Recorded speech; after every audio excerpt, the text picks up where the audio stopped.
Ayan mga kaponi, magandang araw po sa inyong lahat, sa mga viewers natin. Ayan, panibagong araw, panibagong mission na naman po. Nandito po pala tayo kaponi sa Barangay May Bakong, dito po sa Borongan.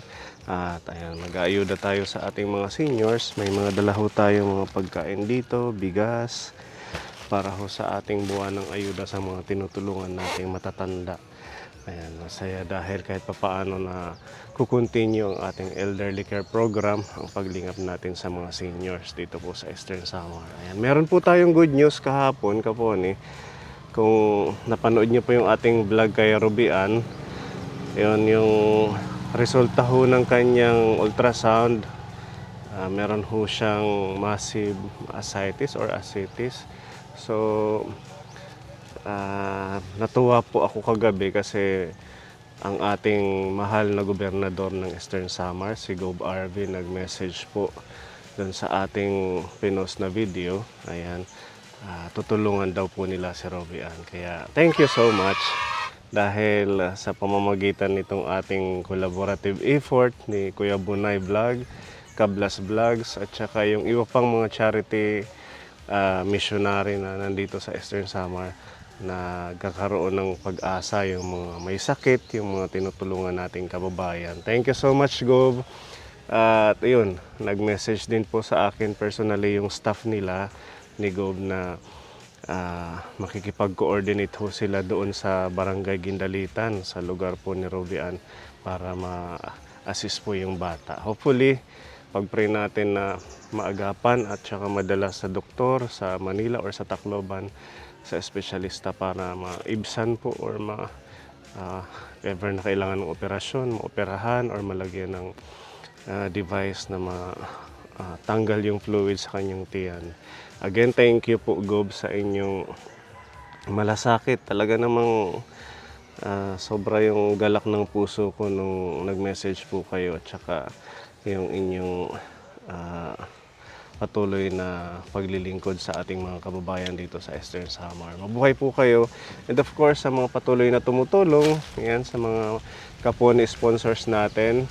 Yan, kahapon nakapag-abot tayo ng blessings doon galing kay Tita Easy, Tita Alice, at saka yung iba pa nating kaponi. Maraming salamat sa inyo.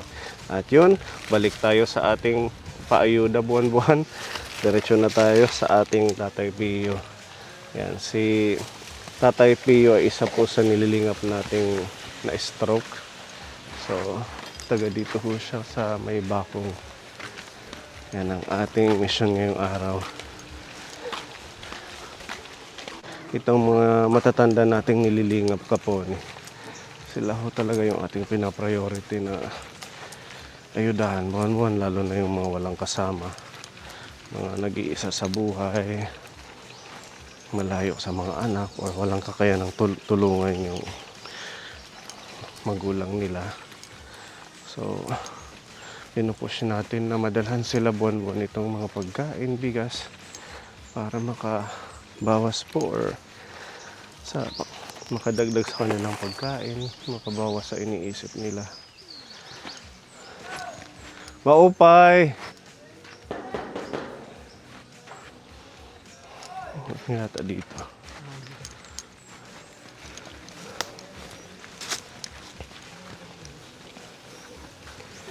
Ano, itpakul mait. Kadi, hinog na ano. Ayan. Saan galing? Doon sa unahan? Tanim mo? Oh, hinahanap ka namin. Kala ko kung saan ka nakarating na. Tara dito.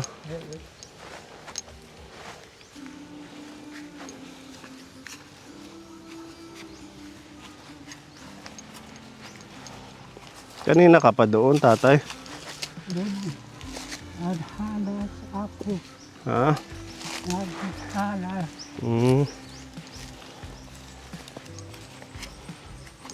Buti hindi ka natutumba.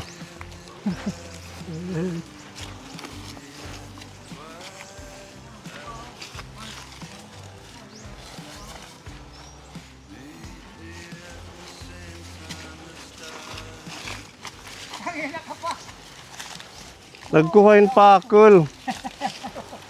Nagkuhain pa ako. Iya. Inano siya ng ibon, kinain na rin. Tatay, halika dito. Anong pangalan mo? Tara, kukumustahin ka rin namin. Kaibigan mo si Tatay Pio. Sangkay ko lang ito. Oo, kaibigan. Kaibigan o. Sige, magdamit ka muna. Dugit iya sa ruwal na huhubo na. Mm.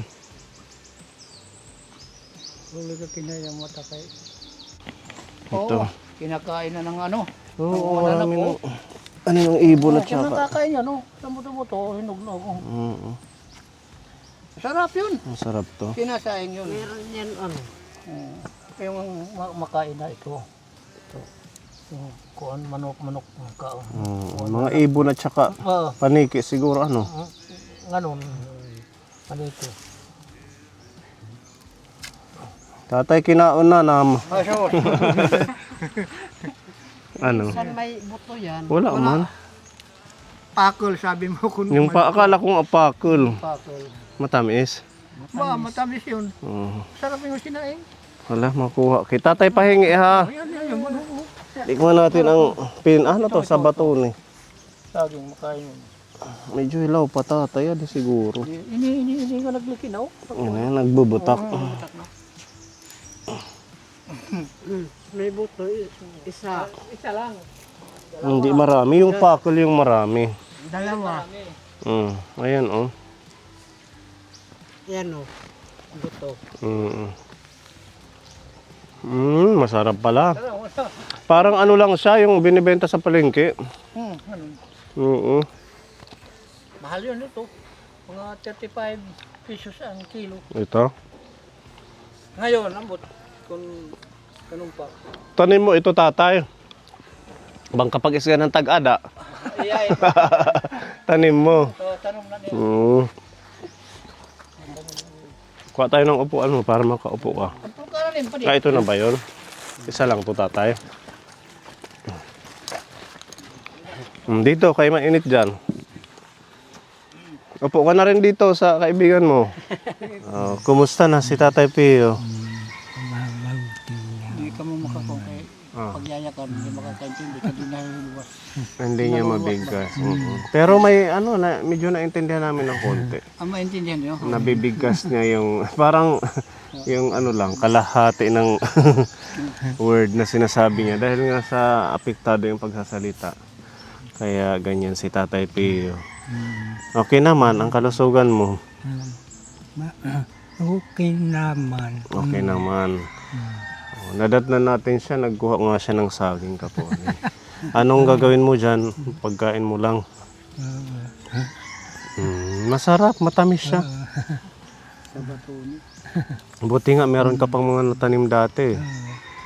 Na-harvest mo ngayon, di ba? Ngayon yung kagandahan pag nandito sa probinsya. Basta may bakanting lupa, nakakapagtanim tayo. Kumusta naman ang iyong buhay-buhay?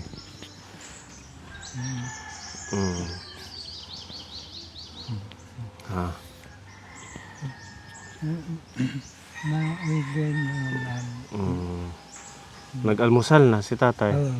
Ano yung pamahaw?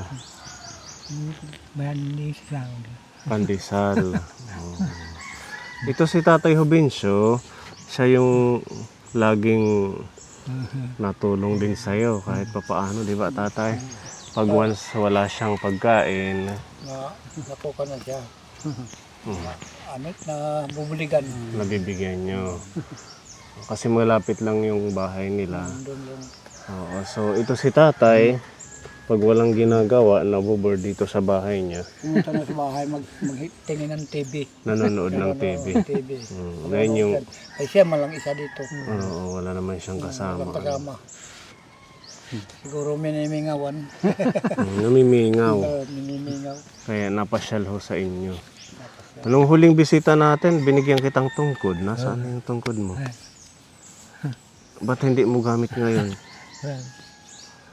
Yung ginagamit mo yung kawayan pa din. Bakit? Hindi ka komportable doon? Hindi ka. Komportable. Ba't ayaw mo gamitin? kuhan.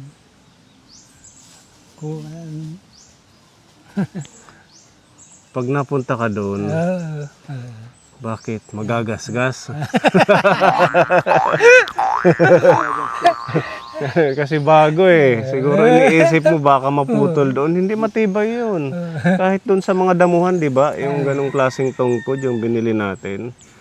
Oo. May nesong ko lang yung binigay niyo sa inyo. Oo. Akala ko nawala na. Gamitan doon sa balay mo. Huwag mo itago. Kaya nga binigay sa'yo. Yung kahoy kasi baka mabali. Kaya natin yun binili sa'yo. Makatusok sa ano. Matusok siya. Sabi mo kanina, pag natutumba to. Hindi mo na kuha yung kamay. Nakakahawak pag bakod sa matumba. Oo, kasi itong kamay niya Ganun lang kapon. yan. Ganun lang yan. Hindi na. Paralyzed na ito. So pag natumba siya, wala nang... Delikado. Delikado na tubig. Mhm. Nakainit pag kinatuno dagat, kahit ito nananagat pa in. Napunta siya sa dagat dati. Anak hiton. Kaya danay ko pasakyan hantunan, kuampa ko kusog pa kung pamubo, pasakyan ko sa birang ko. Basta dugay ko makahuas, halatong ko ng pag-uli. Kaya delikado man magmagtas, matauman. Nakainit pag kinatuon, wala ka po. Lalo na't pag nandun to sa ilog, tapos matumba. Matumba, delikado. Mahihirapan siyang makabangon. Patay. Huwag makakita sa hawa. Pag walang makakita sa kanyang kalagayan. Dito na lang at saka nandito naman si Tatay Hubencio. Yung anak, andito man lang, kung kuha ng araw-araw. Ngayon lang, hindi ko nakita. Nag-aalala rin siya kanina na bakit hindi pa lumalabas tanghali na. Kakain niya yata sini nga, mang nakakanto tubig. Kasi ito ko na niya, kay mga anak ko, may pamilyado naman. Kamay magibubuhi niya, may mga anak. May mga anak din May yung mga anak. Ini siya, kay anak ni siya Tatay. rin isa. Wala makakakita. Kung gano'n madisgas siya matumba. Kung matubig, mintala kung sugay mga kuwan lang. Kung tuyo lang. Or halimbawa, kagaya kanina, nandun siya sa may sagingan. Sama po niya, adto ko no, anak, may balay man dito ba siya anak, hindi mao ka. Bakit makakalaw siya? Mo lang na. Tapos mabilad siya. Mabilad, delikado. Mainit, di ba? Delikado. Basta kung ano lang yung kaya mo, wag mong persahin yung katawan mo sa mga malalayo. Di na niya, pag mag-ano na, magkasagpayan, nakakapanggaw ka din eh. Nakakapagkupra pa siya. Iya may nagbantayan, iya para siro man siya, karong giilog. Salamat po sa pag-aalaga sa kanya. Yun, at kaya kami napunta dito dahil meron tayong sponsor, yun nga si Tita Bebelin. Nagbigay siya ng ayuda sa inyo halagang 1,500. Yan, may mga biskwit, gatas, timplahin, meron dito itlog. Ganun, mga sobra siya mga doksimana. Oo, mga mahigit 2 linggo ano, kay isa lang naman siya. Isa mo lang siya. Para kahit papaano, bukod dun sa senior pension nyo, Makadagdag. makadagdag. Kasi, ang alam ko, every 6 months ang pagkobra. No? Tag-unong kabulan. Mga June. Oo. At least, makakadagdag itong pagmamahal ni Tita Bebelin sa iyo. Nanonood si Tita. Anong mensahe mo kay Tita Bebelin?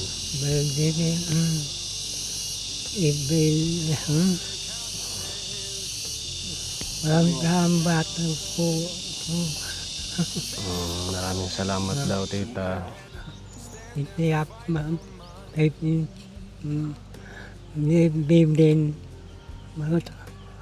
Malamat po. Walang ano man. At least na ay intindihan na ng kunti. Sabi ko nga sa kanya na kung meron lang magti-therapy, di ba? Sabi niya kasi meron daw dito kaso binabayaran niya ng 300. Sino ba yan yung nagti-therapy? Yung naghihilot. Mga kanila, mga kakumpa, parinti ba? Pariente pa nila. Akong sinabi na bakit ako nagtulong sa kanya. Pero kung pagtulong, ang bayaw ko, umagad ko dito Kampisaw. Kasi nagkuhan. At bisitahan daw niyo si Akopyo. Padipiyo. Ikan eh. Muna siya. Muna na. Maganda yun sana kung Kayo na may income. wala siyang income. Lalo na't paralyzed Ito na. mga senior. Mm. Kadihing pantrabaho. Mga kamot la. Sana. Hindi man niya kaya yung talagang trabaho. Siya na noon. Maglaba. Kinanim na noon na. Tumban. Pag naglalaba, inaapakan na lang. Hindi niya. man makakusok ko. So pati yung dalawang paa gamit sa pag ano. Ang isa lang. Ang isa. Kuan man yung isa. Yung isa din may problema na. Paralyzed din. Paano niya? Paralyzed ya di. Yadi. Yadi. Oh. Yadi gad ano? Kato nga. Yadi it okay. So pag naglalabada, ganyan. Yadi nga. To baliskan. Mahirap ano. Sabon. Kuri nga ni. Pagpabunak gadi da kan ate, itim anak, magpalaba ka sa anak mo. Kaya ano, nahihiya ka. Tumbay. Pero kon. Ganun. Tumbay. Dere, ang kon niya. Di man naging bubunak. Hindi. Sa isip makuri. Pati yung pag-iigib ng tubig. Ang mga apo, usahay. Ay, yung mga apo. Yung kanina yung bata. Ako mo yan. Huy, ikabo niyo simlulo. Kawawa Ang naman. mga apo, magkupanhaya. Ginakot ito nga balde. Kutan tubig. Kahit- Bilang anak magparigo. Kahit yung pag-igib na lang, yun yung mahirap, yung pag-igib. Yung paglaba, medyo nakakaya pa naman yun. Kukumpa. Pag inom lang ang tubig lang. Yung Mineral man, napalit na mo lang. nabili ka, dinideliver dito, yung mineral. Dili, usahay, ka nang bilihan niya. Hatid dito. Ay, hatid nga dito. Oo, ganun na Kaya lang. sa balay, magbili ko. Mm. Patod ko man sa balay kay. Di man ko makakong kasakit ng tuhod ko magalsang bubuhat. Oo, hindi mo mabuhat din na dadalhin sa kanya. Mahal siya. Nakulit siya dito takawa. Pero may ganda mga ito nga balde. Kuri na kit maginara. Buti nga, nakahanap ka ng kaibigan mong mabait. Matagal na. Oo. Kahit man ganito ka na naaalalayan ka niya. Kaya Basta- dahil maburang anak. Oo, Padipiyo, makagawas. hindi lumalabas ng bahay. Malingkod ko pag Nag-aalala kayo. Padipiyo na doon. Puro nalingkod siya diya.